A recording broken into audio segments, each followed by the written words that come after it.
बिस्मिल्लाहिर्रहमानिर्रहीम। My dear students, अस्सलाम वालेकुम।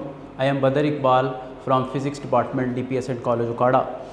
तो प्रीवियस लेक्चर के अंदर हमने वाइब्रेटरी मोशन और इससे रिलेटेड कुछ जो टर्म्स हैं उनको डिस्कस किया है।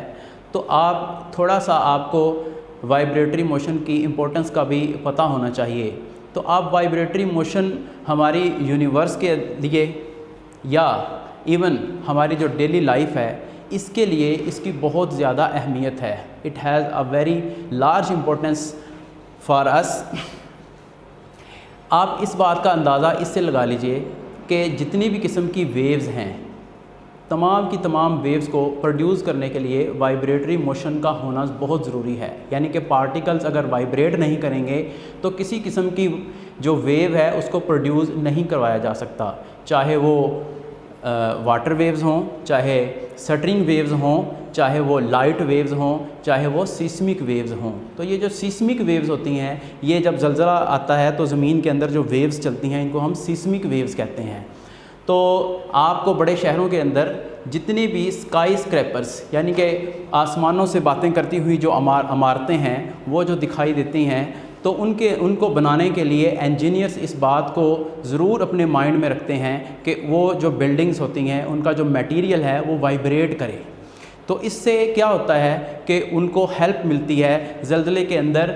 जब ज़लज़ला आता है तो फिर वो जो बिल्डिंग्स होती हैं उनके गिरने का ख़तरा कम हो जाता है जब उनका मटेरियल वाइब्रेट करता है। तो आप वेव्स की एक आम सी जो टाइप है साउंड वेव, इसकी ही मिसाल ले लीजिए। तो साउंड वेव्स जो सी हैं ये जब प्रोड्यूस होती हैं तो साउंड एक जगह से दूसरी जगह ट्रैवल करती हैं, और इस दौरान भी क्या होता है कि जो एयर के पार्टिकल्स हैं वो वाइब्रेट करते हैं। अगर एयर के पार्टिकल्स वाइब्रेट नहीं करेंगे तो साउंड वेव्स नहीं प्रोड्यूस हो सकेंगी, और अगर साउंड वेव्स ही प्रोड्यूस नहीं होंगी तो यहाँ पे हमारी दुनिया के अंदर हमारी जिस दुनिया के अंदर हम रह रहे हैं इसमें किसी किस्म की कोई साउंड ही नहीं होगी।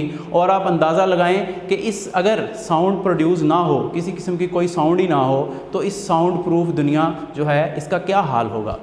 तो ये इसलिए वाइब्रेटरी मोशन जो है वो हमारे लिए बड़ी ही अहम है। अब हम सिंपल हार्मोनिक मोशन की तरफ आते हैं। तो सिंपल हार्मोनिक मोशन जो है ये एक स्पेशल टाइप है वाइब्रेटरी मोशन की। सिंपल हार्मोनिक मोशन जो है ये भी वाइब्रेटरी मोशन की ही एक टाइप है, लेकिन कौन सी? एक स्पेशल टाइप है। इसके अंदर क्या होता है? इसके अंदर ये होता है कि जो वाइब्रेटिंग बॉडी है, वाइब्रेटिंग बॉडी का जो डिस्प्लेसमेंट है, वाइब्रेटिंग बॉडी का एक्सेलरेशन जो है वो उसके डिस्प्लेसमेंट के डायरेक्टली प्रोपोर्शनल होता है या होना चाहिए।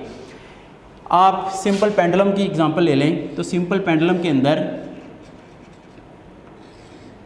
जब हम सिंपल पेंडुलम की बॉब को उसकी मीन पोजीशन से डिस्टर्ब करके या उसके ऊपर फोर्स लगा के उसको उसकी इस एक्सट्रीम पोजीशन तक ले जाते हैं, तो फोर्स के लगने से आपको पता है कि एक्सेलरेशन प्रोड्यूस होता है, और ये जो एक्सेलरेशन होगा तो ये इस एक्सेलरेशन को डिस्प्लेसमेंट के डायरेक्टली प्रोपोर्शनल होना चाहिए। डिस्प्लेसमेंट कौन सा? ये वो डिस्प्लेसमेंट है जो ये बॉब यहाँ से लेके यहाँ तक कवर करती है। इसको हम इसका एम्पलीट्यूड भी कह सकते हैं और इसका डिस्प्लेसमेंट भी कह सकते हैं। तो सिंपल हार्मोनिक मोशन जो है ये क्या है? दोबारा ज़रा सुनिए। ये एक स्पेशल टाइप है किसकी? वाइब्रेटरी मोशन की। अच्छा, वाइब्रेटरी मोशन कब सिंपल हार्मोनिक मोशन बन जाती है? जब वाइब्रेटरी मोशन कुछ स्पेशल किस्म की कंडीशंस को सेटिस्फाई करती है। अगर कोई वाइब्रेटरी मोशन स्पेशल किस्म की कंडीशंस को सेटिस्फाई करे तो ऐसी वाइब्रेटरी मोशन को आप क्या कहते हैं? Simple harmonic motion. वो स्पेशल कंडीशंस क्या हैं? वो स्पेशल कंडीशंस के अंदर एक तो हमने डिस्कस किया कि acceleration of the vibrating body should be directly proportional to the displacement from the mean position. एक तो बात ये है। दूसरी बात ये है कि जो डिस्प्लेसमेंट है और ये जो एक्सेलरेशन और डिस्प्लेसमेंट, ये एक्सेलरेशन और ये डिस्प्लेसमेंट ये आपस में ऑपोजिटली डायरेक्टेड होने चाहिए। तो जिस वाइब्रेटरी मोशन के अंदर ये दो कंडीशंस सेटिस्फाइड हो जाएं, number one acceleration should be directly proportional to the displacement. Number 2, acceleration and displacement should be oppositely directed towards each other. तो हम ऐसी वाइब्रेटरी मोशन को सिंपल हार्मोनिक मोशन का नाम देते हैं। हमारे पास हमारी आपकी जो बुक का सिलेबस है उसके अंदर तीन इसकी एग्जांपल्स हैं। एक mass attached with the spring है, उसकी वाइब्रेटरी मोशन को डिस्कस किया हुआ है, और एक सिंपल पेंडुलम की वाइब्रेटरी मोशन को डिस्कस किया हुआ है। बॉल एंड बाउल की एग्जांपल मौजूद है। तो हम जो नेक्स्ट हमारे लेक्चर्स होंगे उनके अंदर इंडिविजुअली हर एक केस को डिस्कस करेंगे और देखेंगे कि क्या मैस अटैच्ड विद स्प्रिंग की जो वाइब्रेटरी मोशन है क्या वो सिंपल हार्मोनिक मोशन की कंडीशंस को सेटिस्फाइड कर रही है या नहीं कर रही।